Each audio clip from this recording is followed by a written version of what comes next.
Hello everyone, welcome to Audit Course Week 7 Part D. Today we are going to see the procedure for plotting the output characteristics for N-channel MOSFET in LT-SPICE. So let us start with MOSFET full form. So MOSFET is a metal oxide semiconductor field effect transistor. Its symbol it's like this. It's an N-channel MOSFET symbol. We have P-channel also, where the arrow of the substrate terminal is outwards. Here it is inward.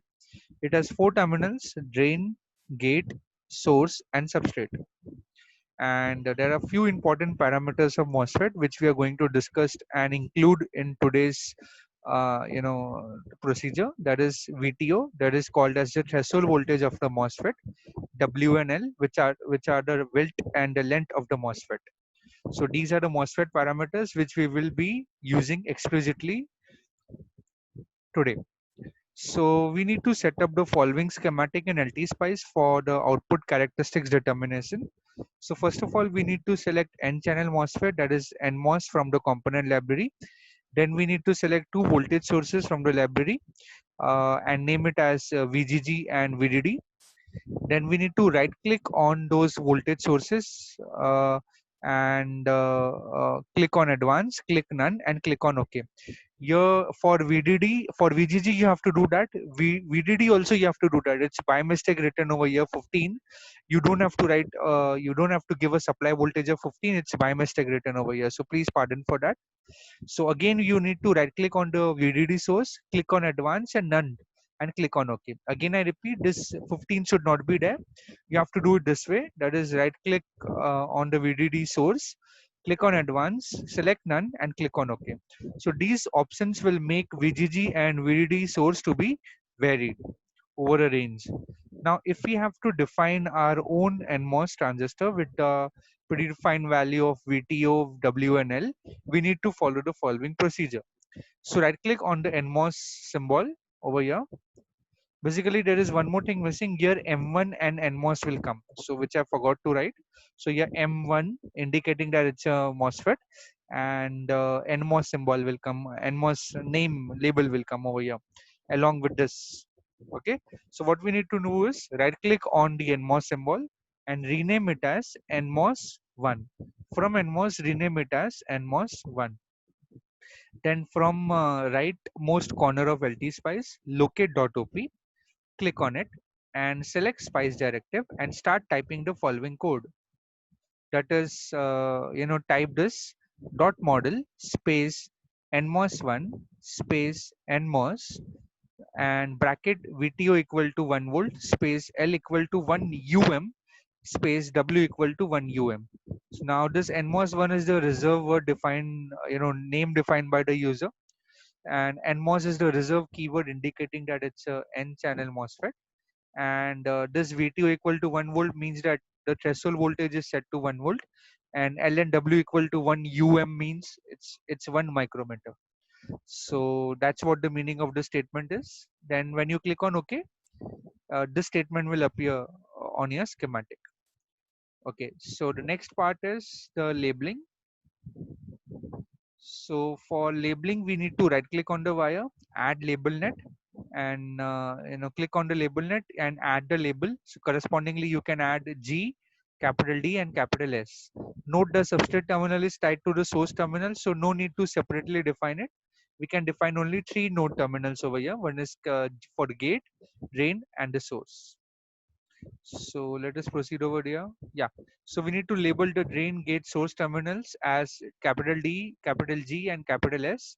That's what we have defined the procedure. So to add a label, right click on the wire, click on label net and enter a label and click on OK. So it will appear onto your schematic like this. Yeah. So it is it will come in handy when we plot the characteristics. So once your schematic is ready, go to simulate, click on run, and next select the DC sweep. So there you might have to enter a few parameters. So enter the name of first source to sweep as VDD. Type of sweep will be linear. Start value should be 0. Stop value should be 15.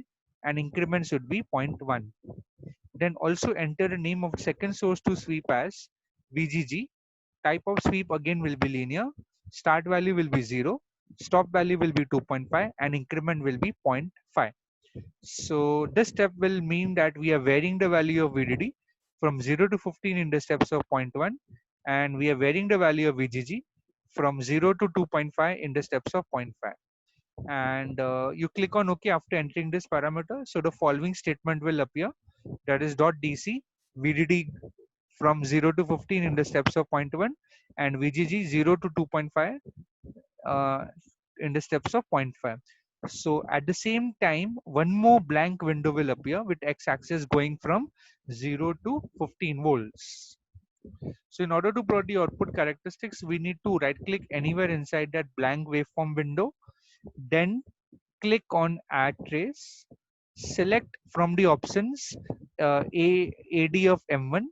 So these are will be the available parameters. So from there, select a drain current of transistor M1 and click on OK. So immediately you will observe a curve of ID versus VDD,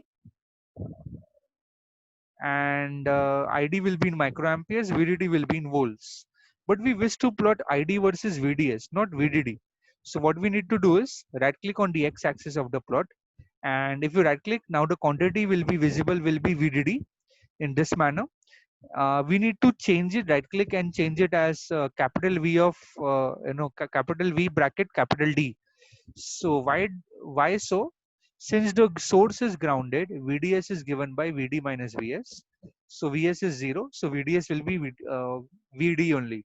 So hence we change it to V of D, which will be nothing but VDS only. So once you click on OK after changing it, the desired ID versus VDS plot will appear on the waveform window.